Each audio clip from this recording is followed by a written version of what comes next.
So welcome everyone to our 1683 or ENSA class. Thank you for being here. I want to open up again with any questions. Does anybody have anything from our previous couple lectures? We've talked about anything on NAT, PAT, ACLs.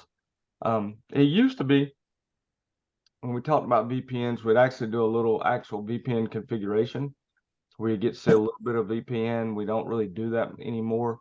But we'll talk about it. And the reason I mention that is because one of the things you have in setup of especially an IPsec VPN, is you set up what's called a crypto ACL. And I have mentioned to you how access control lists are used for so many different things. They're not just used for,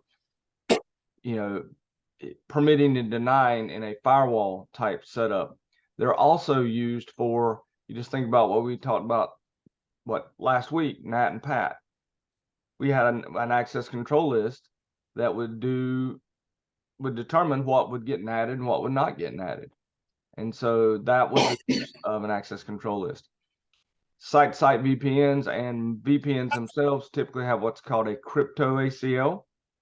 And a crypto ACL will define what needs to be put into the tunnel.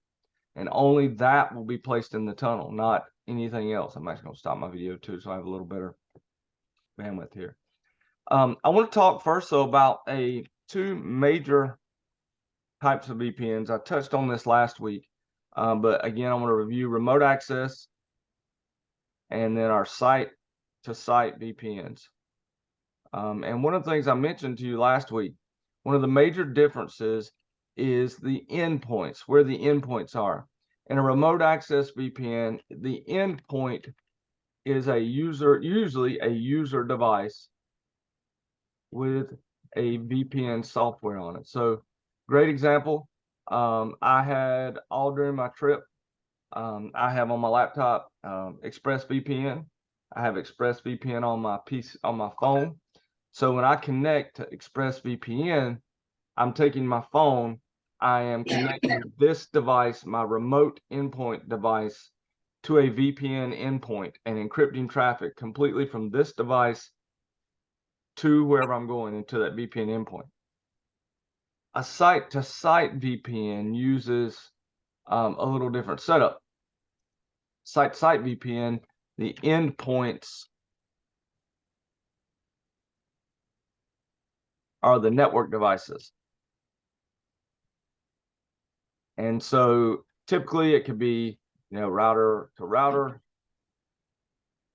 It can be a router to VPN concentrator or firewall, et cetera, et cetera. So there's all different ways to do it.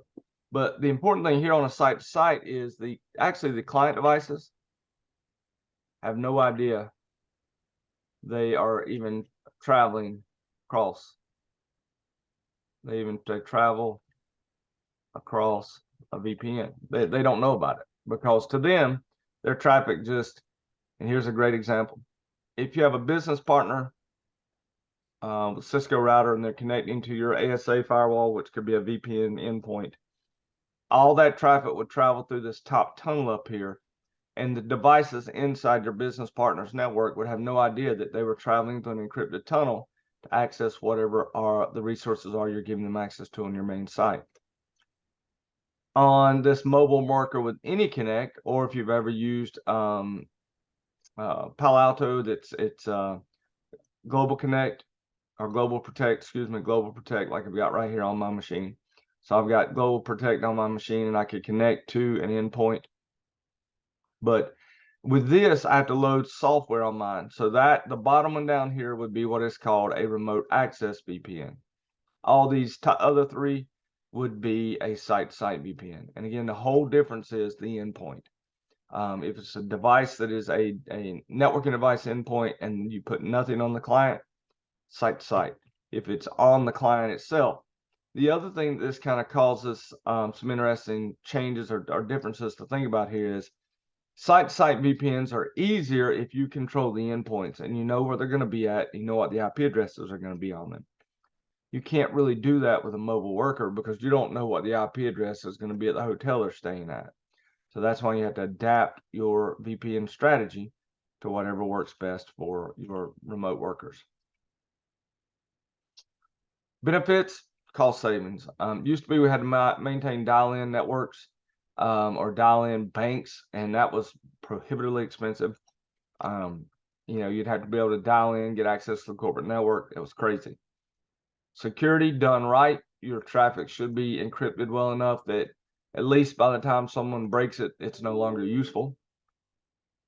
It's scalable because you can have thousands of machines connecting to a VPN concentrator or VPN endpoint, and compatible. Almost anything that has internet access or can run TCP/IP can run an IPsec VPN tunnel. We'll talk about that shortly. So here's a site-to-site VPN. Again, the endpoint being the devices. And then a remote access VPN, notice how it extends the tunnel all the way to the client itself. So in here, the client has no clue there's even a VPN on site-to-site. Remote access, the client has to have the software on it, and the tunnel actually extends all the way there. Different types of VPNs we're talking about here. Enterprise managed is IPsec VPN. Then that's pretty much site-to-site VPN. GRE over IPsec, which is just a special type of IPsec. One thing you'll learn about GRE, if you study much on GRE tunnels, GRE does not encrypt the information going through the tunnel. So what you'll end up doing is you'll run a GRE tunnel over IPsec so that you're not only tunneling, but you're also encrypting. DMVPN is a Cisco proprietary, which lets you create a series of hubs and spokes. And it's really good for environments where there's a large number of remote sites that are accessing a single hub. And you can kind of do an easier config so that you can say this particular part of my network is going to be the hub, and these other sites are going to be our spokes, and then they can actually create the VPNs in a somewhat automatic fashion. It's not automatic, but it's a somewhat automatic fashion. And then IPsec VTNs, VTIs, remote access. That's our IPsec using some type of the top one there in our blue box is using some type of client-based software installed on the machine. The bottom ones are more becoming very common. It's also very common in something like healthcare or in any environment where you don't trust your users to be able to run the VPN software well. And that is just take the web browser on a machine and use an SSL connection to create an SSL VPN. The right-hand side is layer 2, layer 3 MPLS. I talked a little bit about that last week.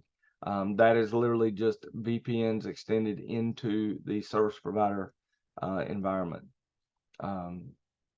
We don't really deal with them as much anymore. We don't deal with them in the class. It's dealt with a lot in the service provider world, but we don't really talk a great deal about it in class. And then these frame relay and ATM, I wouldn't really say those were VPN methods, but they were old methods of WAN connectivity is the way I would call those. So here's an SSL VPN tunnel.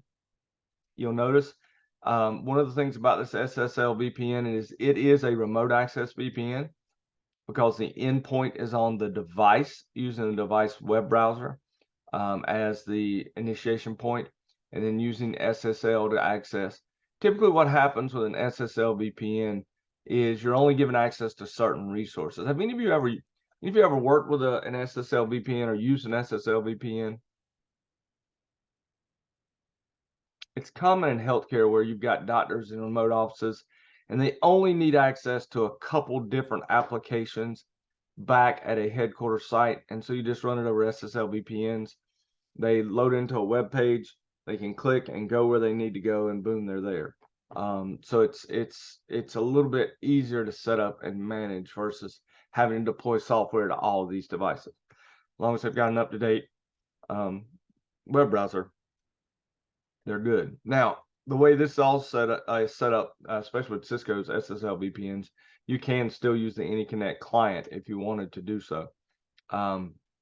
It is typically, if you're going to use the AnyConnect, though, you're not using an SSL VPN, you may be using IPsec, but over an IPsec tunnel instead of an SSL VPN. But it will work if you want to do it across that.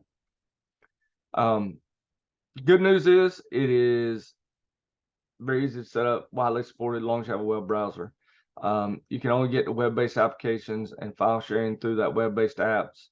It is a IPsec, you'll notice, is very strong authentication. SSL is moderate, and so it's good, but it's it's not as strong as IPsec. IPsec gives you access to everything that you connect onto the network, as long as you make it available.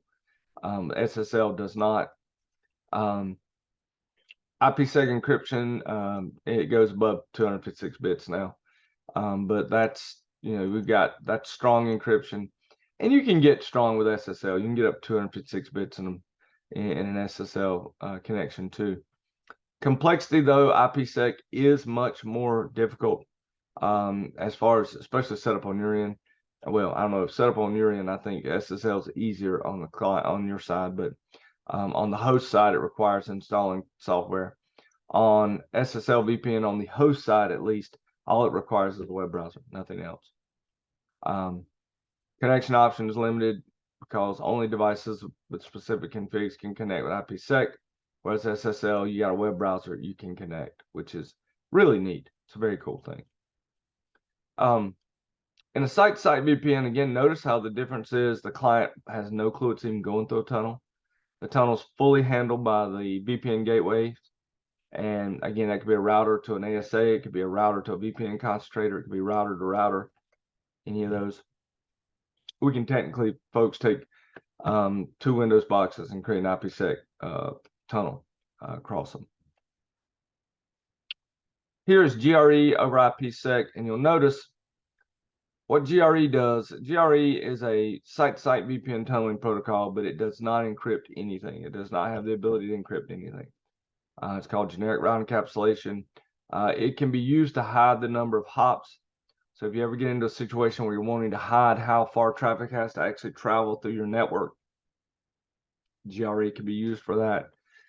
GRE tunnels can be used for all types of things, even taking your web-based wireless-based traffic and tunneling it back to controllers.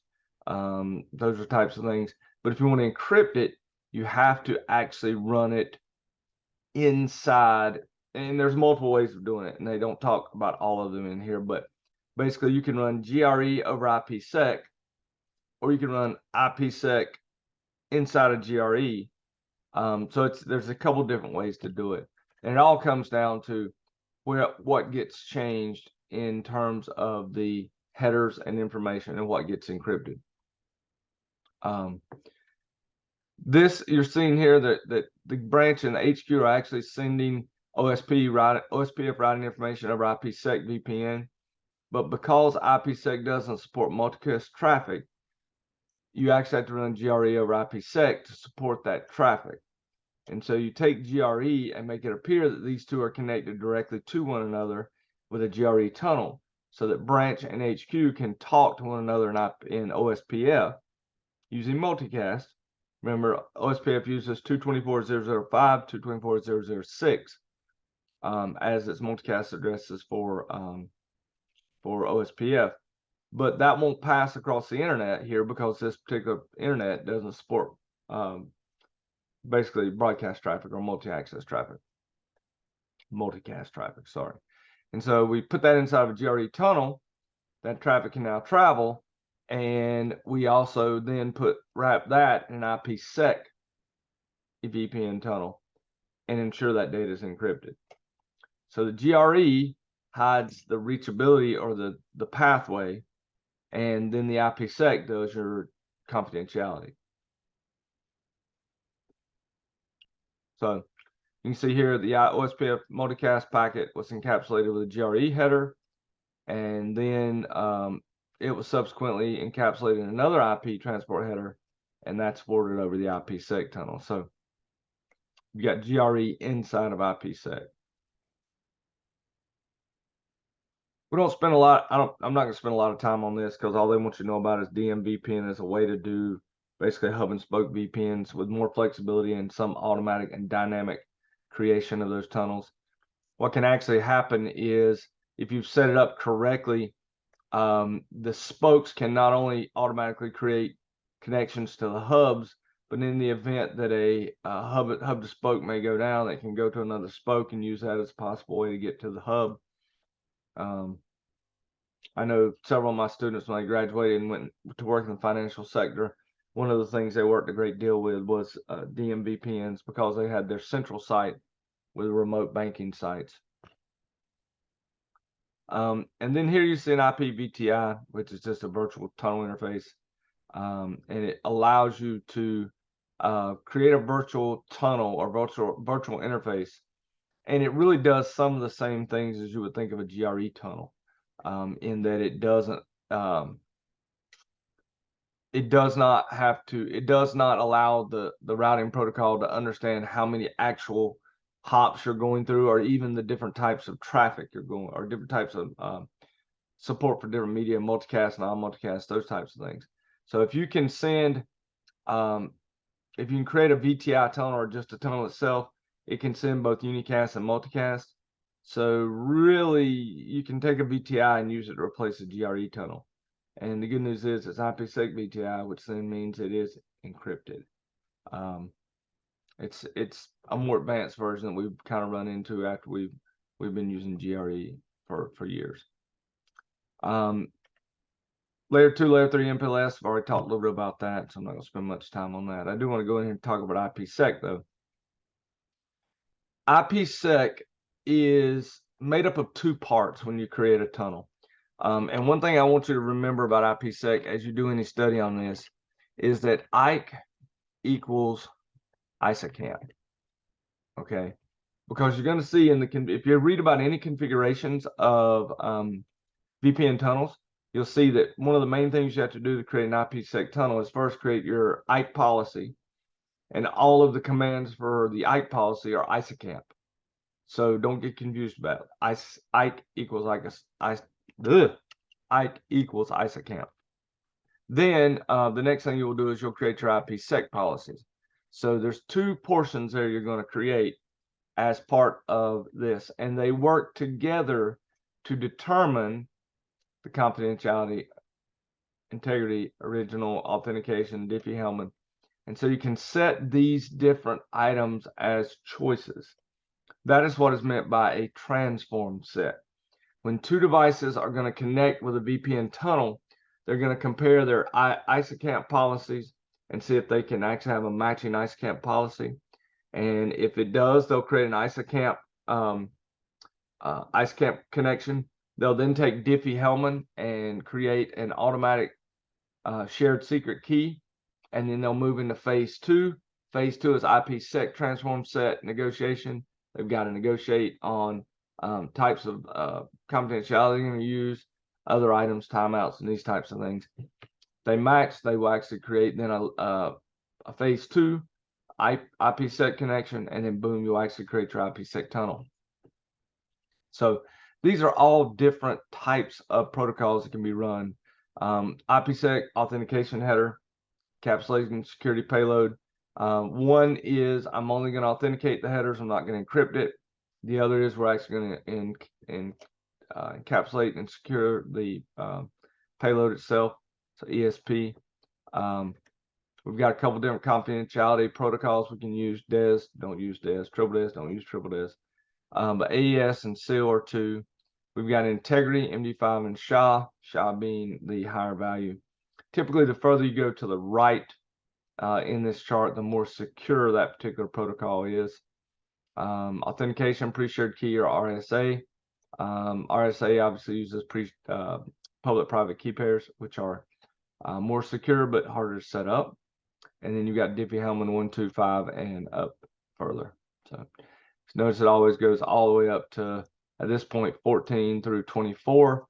1, 2, and 5 are no longer recommended. But when you create an IPsec Security Association or an SA, this is phase 2. So what happens in IPsec phase 1 is you have an IKE/ISACAMP SA or Security Association created. And that is going to be done by looking at your ISACAMP policies on your two devices, and those two devices must find a policy that will match or they will not be able to create a phase 1 connection. If they don't, you're not going any further. You're not going to bring your tunnel up. In phase 2, you have your phase 2, not 1. Phase 2, you have your IPsec SA, which is still Security Association, is going to be created. And that's what they're talking about in this slide right here. This is basically, we're trying to agree upon a security association. If we don't, we're not going to be able to create our tunnel. If this was side 1 on the left-hand side and side 2 on the right, these two would not be able to create a tunnel with one another. But if they had some form or some different matching policies, then they could transform sets. Okay. So all of these get decided upon. You'll notice as you go further, you get your higher key links. You've got your hashing. You've got authentication. And finally, key exchange using Diffie-Hellman. All right. Now, one of the things I did not mention in here is that all of this relies upon a crypto ACL. So basically, traffic will start into this process. If it matches the crypto ACL, you will then initiate the creation of a phase 1 connection.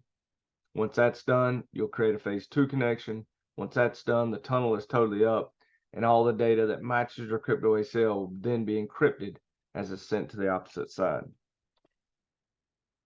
So it's not a very hard process, and the biggest thing is there's a good amount of commands to do a full IPsec tunnel creation. So let's do Cisco IPsec. Now let's see if I can show you a quick. Let's say we're going to create a basic IPsec tunnel. Here we create a crypto IceCamp policy, which remember that's IKE, which is phase 1. Encryption AES hash is SHA-256 using pre-shared keys and Diffie-Hellman group 14. So this is on router A. You'll then notice we've got a down here is our ACL that says anything that matches this ACL, IP going from or coming from 10.1.1.0 going to 172.16.2.0. That would be acted upon by this crypto policy. Here's our crypto IceCamp key, which is our pre-shared key for IceCamp. And then down here is our crypto IPsec transform set, which says that as far as IPsec is concerned, we're going to use ESP AES, and we're going to use this ESP SHA-256 HMAC. And then we see that they are actually take a crypto map, set your peer. So that's who you're connecting to on the opposite side. What IPsec transform set you're going to use, and what your crypto ACL is. And at this point, what would happen is, again, here's the crypto map being applied to this Ethernet. If any traffic comes in going from here to here, it would take this crypto map, apply this, which would then apply this transform set right here, which would use this IKE or IceCamp policy. And if you go down to router B, you'll see they've got a matching policy for IceCamp. They've got a key for which is going to be the same key as we had up here. Okay. And by the way, key would have to be defined as a key using your key commands, which are just commands that let you define keys. And then down here, you'll see that we've got the exact same thing set him up here, the 172.16.1.1. And this would create any traffic going between one and the other from these IP addresses. Now notice our crypto ACL on router B, it's reversed. Okay, so it's a mirror image. So on router A, it's traffic going from 10 network to the 172 network. On router B, it's traffic going from the 172 network to the 10 network. And so that is all about this traffic on this side going this way being encrypted and this side going this way being encrypted. And so it looks hard, but it's really not. It's just getting those commands down and knowing. The other thing I'll tell you, if you do show crypto ISACamp SA and you don't see any security associations, then you see here show crypto. They go straight to show crypto IPsec SAs, but I prefer to do show crypto ISACamp SAs.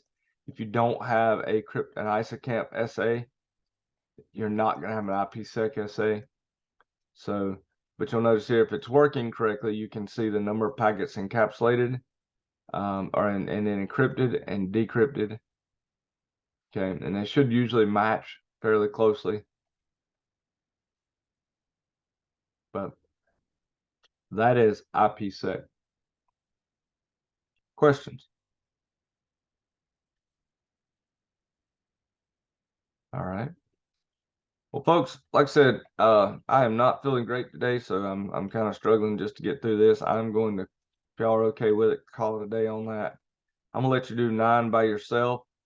Next week we really don't have a lecture scheduled, but I will lecture on 10 next week to get us talking about CDP and some of these things. All of this, especially if you've been in the academy for a while, you've seen CDP come and go as an important part of the academy. We haven't done anything with LLDP though. And I typically always put LLDP in the National Skills USA contest because I like folks to turn it on and play with it. So we'll talk about that next week. All right. So I'm going to stop my share. Are there any questions on anything I went over? Anything about IPsec? Any of you worked with IPsec before? Any of you worked with creating tunnels? Been a while. Yeah. And I remember IPsec's an open protocol. So it'll work on any device. So anything I just showed you in terms of that process of how IPsec works, phase 1 ISACamp, phase 2 IPsec transforms, that should match anybody creating an IPsec tunnel on any device. And that's important to teach your students because you could create an IPsec tunnel between a Linux box that runs IPsec and a Cisco router. There's no reason you can't use a Linux box as a router any day. Okay. Well, folks, I'm going to stop the recording.